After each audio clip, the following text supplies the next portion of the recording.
Je suis le professeur Patrice Samuel Aristide Badji. Je suis professeur agrégé en droit privé, donc agrégé des facultés de droit de l'université Cheikh Anta Diop de Dakar.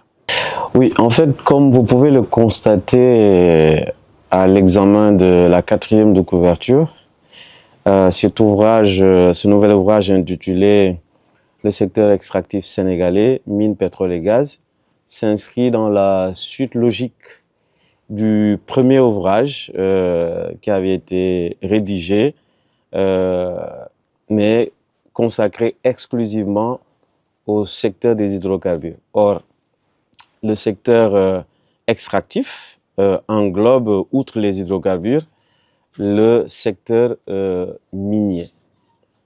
Et là, j'aimerais faire une précision parce que dans l'introduction de ce nouvel ouvrage, j'ai plus mis l'accent en parlant du secteur des hydrocarbures sur l'aspect pétrolier.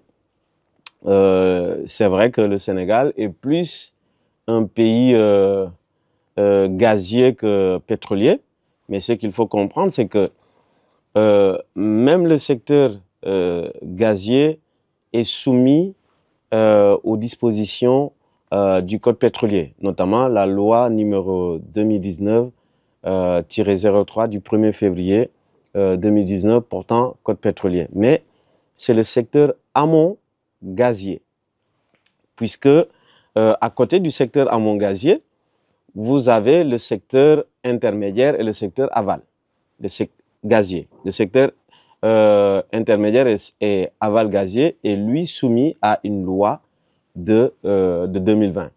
Donc, parler du secteur extractif en englobant les mines, le pétrole et le gaz peut bel et bien se justifier, puisque en parlant du secteur gazier, le secteur gazier amont est régi, ou si vous voulez, est soumis aux mêmes règles que le secteur pétrolier. Cet ouvrage est destiné aux praticiens, aux étudiants, aux universitaires, à toute personne qui s'intéresse au secteur, à ce secteur qui est quand même un secteur d'actualité, qui suscite énormément de passion, énormément de débats. Vous savez, les différents éléments, on pourrait les scinder en plusieurs catégories. Par exemple, on pourrait parler des acteurs.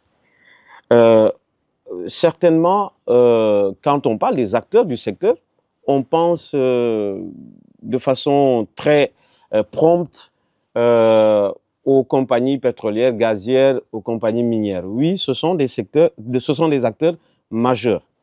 Mais derrière, si l'État, que je considère comme étant l'acteur central, ne met pas en place une politique d'attrait des investisseurs ou d'attractivité du secteur, mais on ne pourrait pas parler de secteur. Donc l'État est un acteur central du secteur extractif.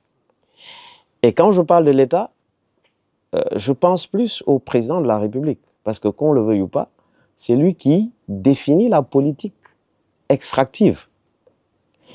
Et après, vous avez des ministères qui sont chargés d'exécuter cette politique.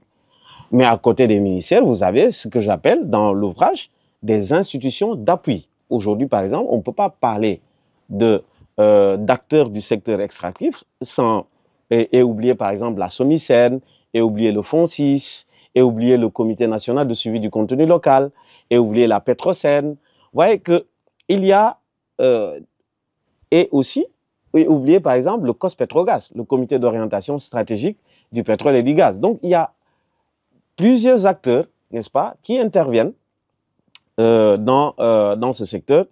Évidemment, j'ai commencé par parler des compagnies pétrolières, gazières et des compagnies minières. Donc, vous remarquez que nous sommes ici dans un secteur qui regorge de beaucoup d'intérêts que j'appelle des intérêts catégoriels et qu'il va falloir mettre en cohérence, mettre en convergence.